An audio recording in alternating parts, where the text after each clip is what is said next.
Assalamualaikum warahmatullahi wabarakatuh. Alhamdulillahirabbil alamin. Assalatu wassalamu ala anbiya'i wal mursalin sayyidina Muhammadin wa ala alihi wa sahbihi ajmain. Amma ba'du. Pertama-tama saya mengucapkan terima kasih kepada Bapak Adi Mursalin SEMM selaku dosen pengampu mata kuliah Islamic Marketing dan Manajemen. Perkenalkan, nama saya Irma Septiana, NIM 120160087 dari kelas 3C Prodi Akuntansi Syariah. Di sini saya akan menjelaskan materi mengenai ekuitas merek dalam Islam. Pertama-tama saya akan membacakan Quran Surah Asy-Syura ayat 181 sampai 183. A'udzubillahi minasyaitonirrajim. Bismillahirrahmanirrahim. Auful kaila wala takunu minal mufsirin wazinu bil qistasil mustaqim wala tabkhasun nasa asyiyana ya akhum wala ta'saw fil ardi mufsidin. Artinya, sempurnakanlah takaran dan janganlah kamu termasuk orang-orang yang merugikan, dan timbanglah dengan timbangan yang lurus. Dan janganlah kamu merugikan manusia pada hak-haknya, dan janganlah kamu merajalela di muka bumi dengan membuat kerusakan. Kandungan dari ayat ini yaitu ayat ini menjelaskan bahwa dalam pemasaran tidak saja dari kesesuaian harga atau pengorbanan biaya yang dikeluarkan oleh konsumen dengan fisik produk, tetapi jauh lebih dari itu adalah value produk atau kualitas sebagai bahan bagi konsumen dalam memperbandingkan antara nilai produk dan harganya atau biaya. Sekiranya konsumen merasakan nilai produk lebih tinggi dibandingkan harga mereka akan puas. Sebaliknya, jika nilai produk yang mereka rasakan lebih rendah, mereka merasa kecewa. Artinya, marketer telah berbuat merugikan konsumen. Jadi, pemasar harus memberikan yang terbaik untuk konsumen dengan jujur menjual hingga kepercayaan diri konsumen semakin meningkat apabila menggunakan produk tersebut. Selanjutnya, saya akan membacakan surah Al-Baqarah ayat 31. A'udzubillahi minasyaitonirrajim. Bismillahirrahmanirrahim. Wa'allama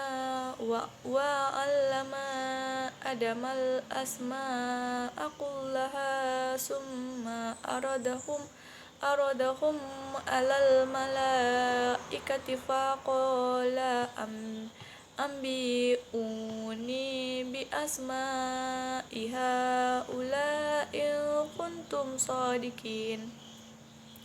Artinya, dan dia mengajarkan kepada Adam nama-nama atau benda-benda seluruhnya. Kemudian mengemukakannya kepada para malaikat, lalu berfirman, sebutkanlah kepadaku nama benda-benda itu jika kamu memang benar orang-orang yang benar. Isi kandungan dari ayat ini yaitu Allah Subhanahu wa Ta'ala telah menyediakan nama-nama yang baik dalam Al-Quran dan nama-nama lainnya sebagai warisan Nabi Adam alaihissalam. Selanjutnya saya akan membacakan surah Al-A'raf ayat 181. A'udzubillahi minasyaitonirrajim. Bismillahirrahmanirrahim. Walillahil asmaul husna fad'uhu biha wa zarul lazina yulhiduna fi asma'ih sayuzzauna ma kanu ya'malun. Artinya, hanya milik Allah Asmaul Husna atau nama-nama yang terbaik. Maka bermohonlah kepadanya dengan menyebut Asmaul Husna itu dan tinggalkanlah orang-orang yang menyimpang dari kebenaran dalam menyebut atau nama-namanya. Nanti mereka akan mendapat balasan terhadap apa yang telah mereka kerjakan. Kandungan dari ayat ini yaitu Allah selalu menghendaki kebaikan dan hal-hal yang enak dan menyenangkan bagi hambanya. Nama-nama Allah yang terdapat dalam Al-Quran merupakan rahmat dan petunjuk bagi orang-orang yang beriman. Hal ini tidak jauh berbeda dengan pemberian nama pada suatu produk. Dalam pemberian nama pada suatu produk, produsen harus memberikan nama-nama yang baik dan mengandung arti yang menunjukkan identitas, kualitas, dan citra dari produk tersebut. Dengan nama yang baik dan simpel yang mudah diingat oleh konsumen, maka produk tersebut akan cepat direspon oleh konsumen. Selanjutnya saya akan membacakan surah Ad-Duha ayat 8-10. A'udzu billahi minasyaitonir rajim. Bismillahirrahmanirrahim. Wa wajadaka a'ilan fa'agna fa ammal yatima fala taqhar wa ammas sa'ila fala tanhar. Artinya kekurangan. Lalu dia memberikan kecukupan.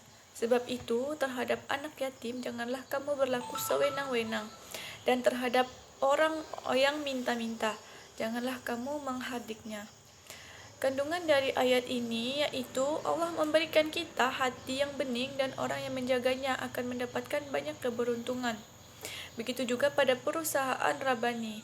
Jika manajemen perusahaan mempunyai hati yang bening, memungkinkan perusahaan tersebut mempunyai brand loyalty untuk menarik hati konsumen dalam keputusan pembelian konsumen. Selanjutnya saya akan membacakan surah Al-Ahzab ayat 21. A'udzu billahi minasyaitonir rajim. Bismillahirrahmanirrahim.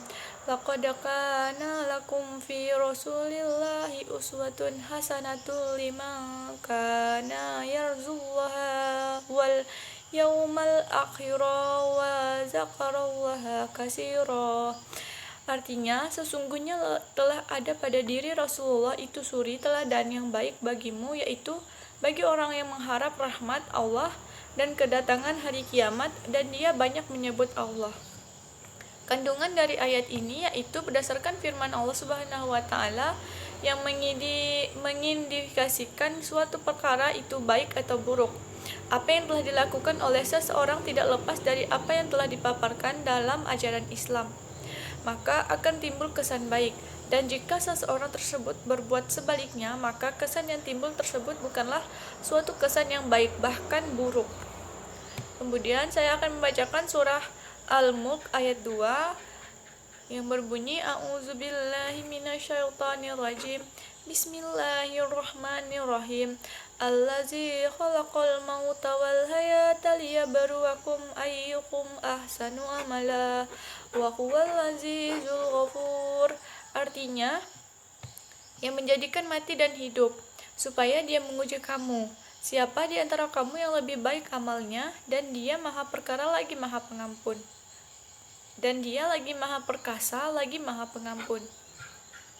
Kandungan dari ayat ini yaitu Allah mengajarkan dengan prinsip keseimbangan antara satu produk dengan produk lainnya. Untuk menentukan terjadi kerusakan atau tidak ada produk dalam ayat ini, Allah mengisyaratkan manusia perlu membuat sistem untuk meneliti secara berulang-ulang guna meyakini dalam kapasitas manusia bahwa produk sudah mencapai zero defect dan meyakini telah terdapat kesesuaian produk dengan standar atau kriteria yang ditentukan yang diminta oleh konsumen. Kemudian saya akan membacakan surah Al-Anbiya ayat 105. A'udzu billahi minasyaitonir rajim. Bismillahirrahmanirrahim. Wa laqad katabna fiz zaburi min ba'di zikri annal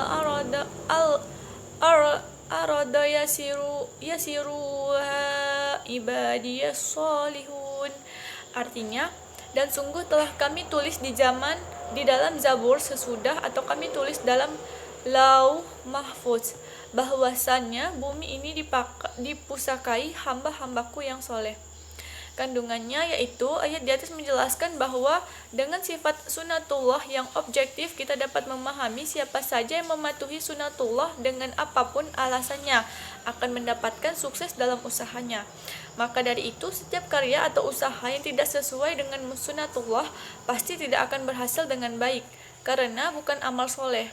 Dan sebuah perusahaan harus mampu menciptakan nilai-nilai syariah pada perusahaannya untuk mempengaruhi keputusan pembelian konsumen. Selanjutnya saya akan membacakan surah An-Nahl ayat 90. A'udzubillahi minasyaitonirrajim. Bismillahirrahmanirrahim. Innallaha yamuru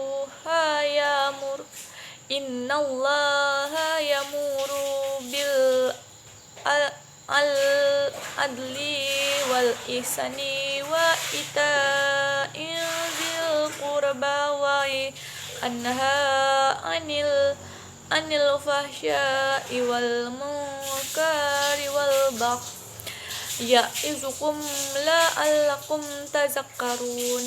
Artinya, sesungguhnya Allah menyuruh kamu berlaku adil dan berbuat kebajikan, memberi kepada kaum kerabat, dan Allah melarang dari perbuatan keji, kemungkaran, dan permusuhan. Dia memberi pengajaran kepadamu agar kamu dapat mengambil pelajaran. Kandungan dalam ayat ini menjelaskan bahwa Allah memerintahkan kita untuk selalu berlaku adil dan selalu berbuat baik. Seorang konsumen muslim yang baik dalam transaksi muamalahnya harus menjunjung tinggi prinsip-prinsip keadilan, kejujuran, transparansi, etika, dan moralitas yang menjadi nafas dalam setiap bentuk transaksi bisnisnya.